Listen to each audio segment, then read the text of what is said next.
የት እንሂድ?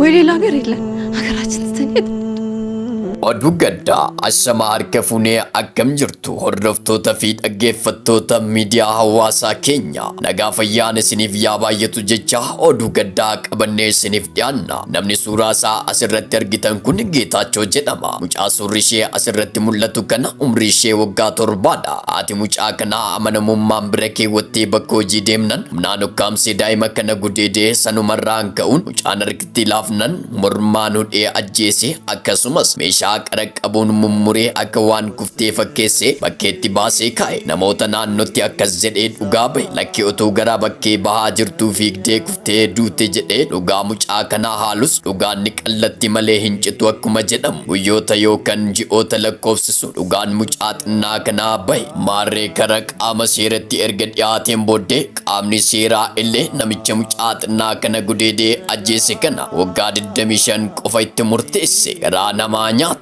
Dhugaa dubbachuuf namoota akkasii hidhaa miti kan maluuf meesinoo maal jedha. Egaa dhaggeeffattootaaf kabajamtoota miidiyaa keenya dubbii kana warra dhala qabaniif sheer godha.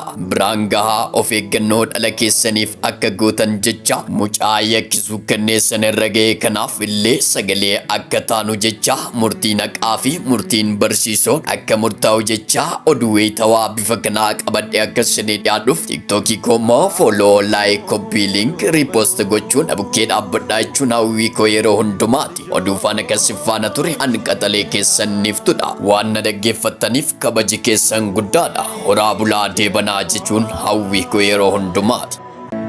በልቤ ላይ ጸጸት ሐዘን ዘርተሽብኝ ከእንቅልፌ